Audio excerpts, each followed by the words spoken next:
Firetek, firing made easy.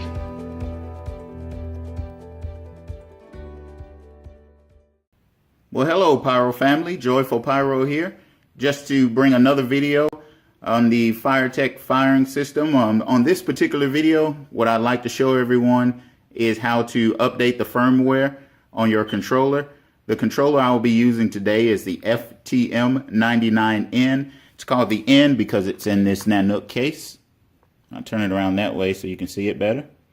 What you'll need in order to do this, you'll need your USB cable, your A to B connection. You also need your controller and a laptop. So first things first, you want to go ahead and take your cable. You want to take the A side and connect it to your laptop.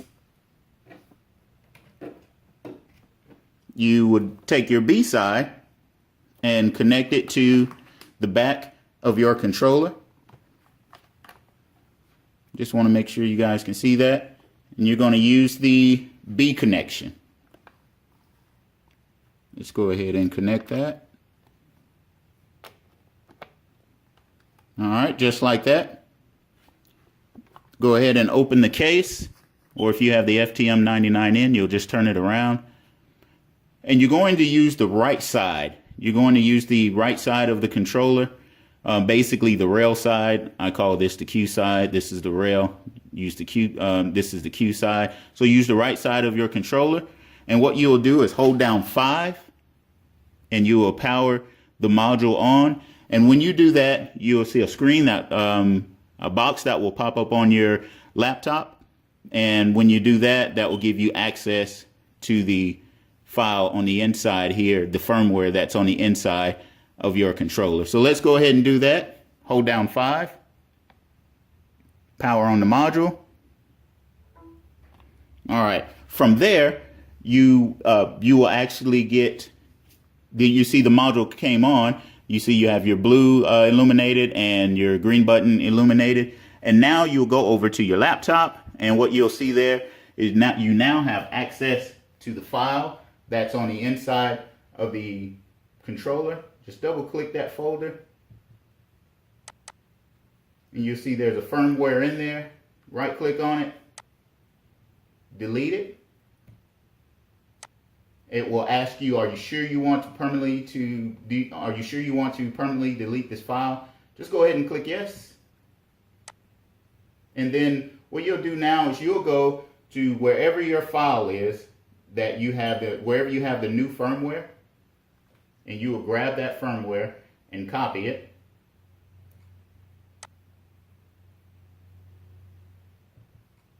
So let me just go ahead and do that and copy that new firmware.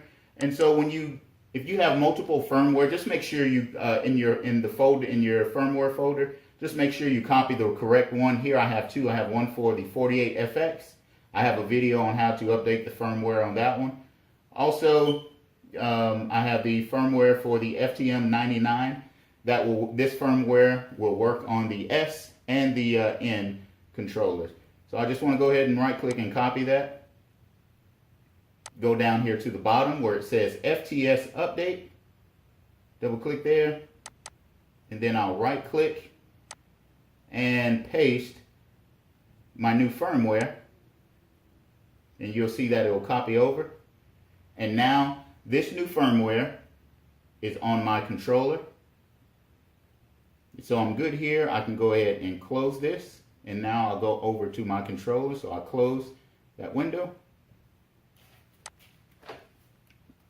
Now you just want to power off your controller.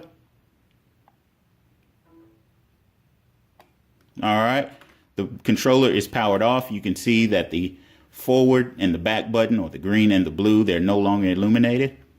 Go ahead and disconnect your cable from the back of your controller.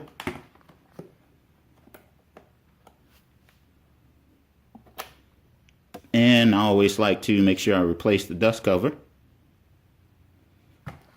All right, now what you'll do is you'll go ahead and power on your controller.